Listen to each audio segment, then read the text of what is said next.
Mobile चला लिया आपने। अच्छा कोई बात नहीं, चोरी के डर से कितने लोग घर पर छोड़ के आए होंगे, लेकिन दोनों हाथ ऊपर उठा लीजिए पूरा पूरा। मैं सबका हाथ देखना चाहता हूँ। जितने लोग अपने आप को, इतना ही हाथ है, दोनों हाथ ऊपर उठाइए एक बार, और एक बार जोरदार ताली बजाइए आनंद मोहन पांडे।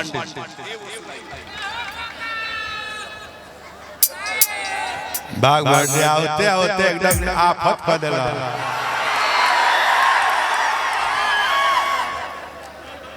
अब ही आइबे कोई नहीं हटा लहिले कहे लगला का हो काका है फोटो खिंचोइबा बे ओ नहीं से मारत रहेगो मरना आवत कि ना आवता है आइल बा भाग मार दे वीडियो का बनाओ ताल मार दे भाग तो बहुत बड़का ठग भाई मार दे आए ए ओने का बच्चा निकाली है कौन आए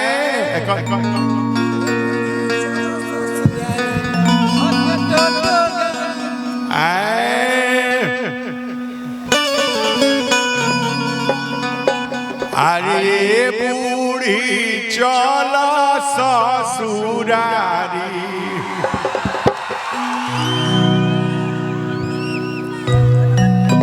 का कहता बुढ़ावा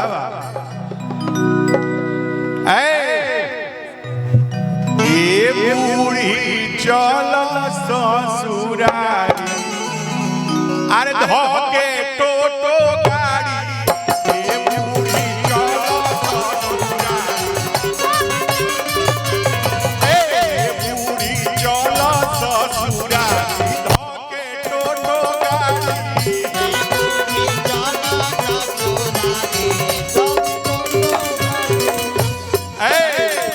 नथिया तू पेन्हली हो साड़ी तू झारली हो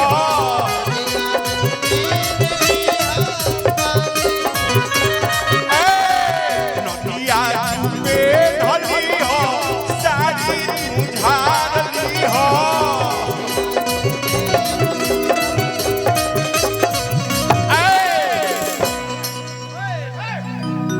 अरहिया में होखी मारा मारी धोके टोटो गाड़ी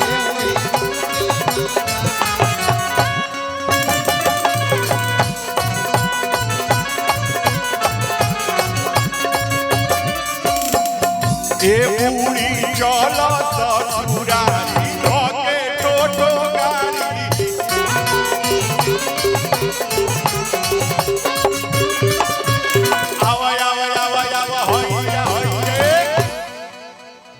हमार बुढ़िया कैसे कहले कैसे कबो बियाह में जाई कबो तिलक में जाई कतहीं जाई तो जाते जाते कुछो ना करियो ओकरा के लड़की बीच में बैठा दिए सर ए या फलाना गावा ए या चलना गावा लेकिन हमार बुढ़िया एके वो कढ़ावे ले आरे गाई के गोबर महादेव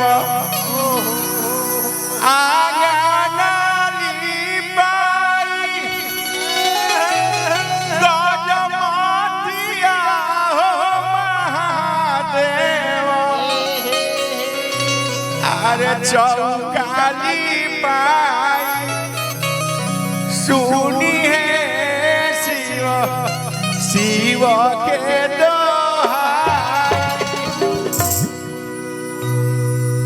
बहुत बहुत हमनी के सब लोग आदमी आइल बा अजय बच्चन जी के यहाँ और एगो फरमाइश ऐसे गा देली हां और एगो और फरमाइश बाटे दो लाइन हम गाए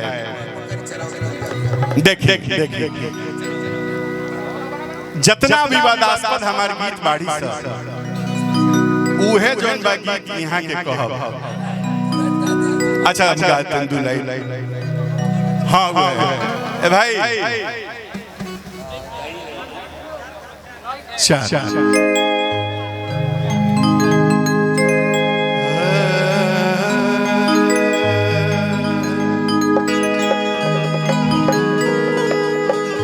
एगो गीत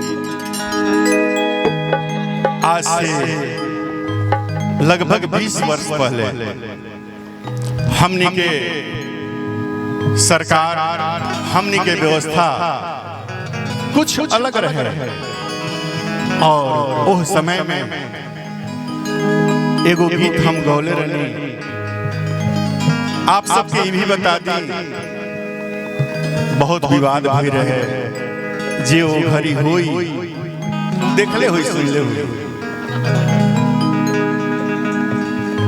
आर केहू झूठ बेचता, केहू सच बेचता, आर केहू पागल पागल कहीं कहीं के काज बेचता।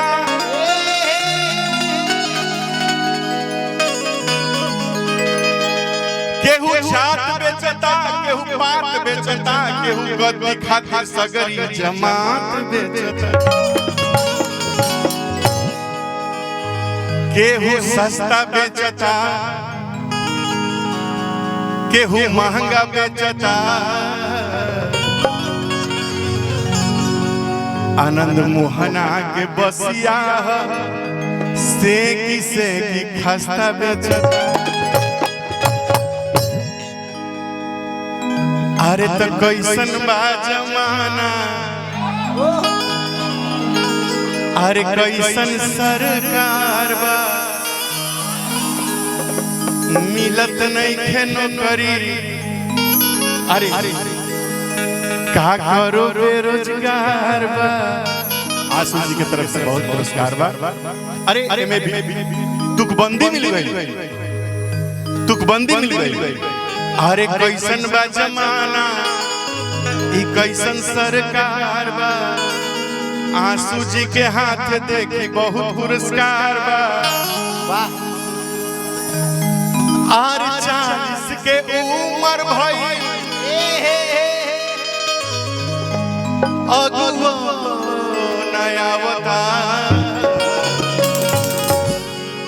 ई गाना वो घड़ी भई रहे जब स्थिति परिस्थिति खराब रहे अपने समाज के, बेरोजगारी रहे।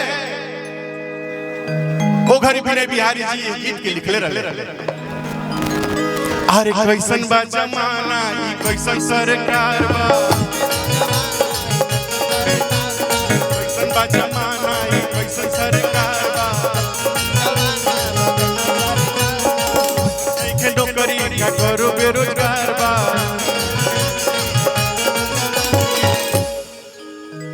अरे 40 के उम्र भाई, अरे नया बता। अरे तो हौ देखा, हौ देखा, हौ देखा, हौ देखा, देखा भी एक के बकरी चरावता। हौ देखा भी एक के बकरी चरावता। हौ देखा भी एक के बकरी चरावता। हौ देखा भी एक के बकरी चरावता।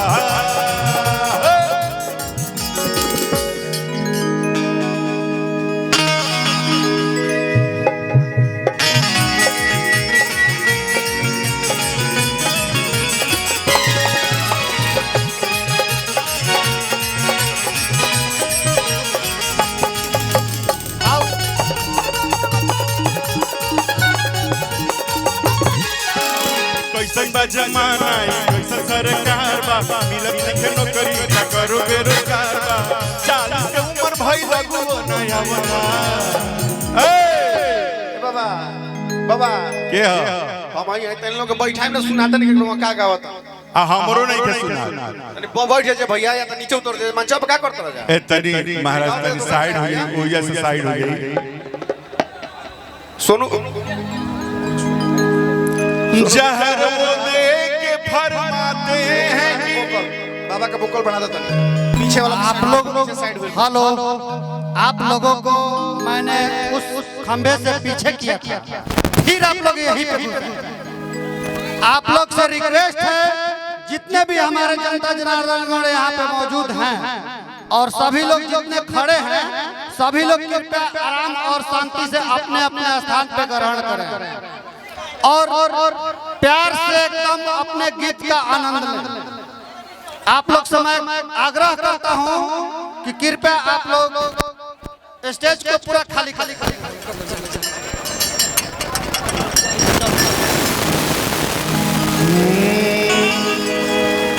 जहर वो दे के फरमाते हैं कि पीना होगा, जहर वो दे के फरमाते हैं कि पीना होगा, और पीता हूँ तो कहते हैं कि जीना होगा।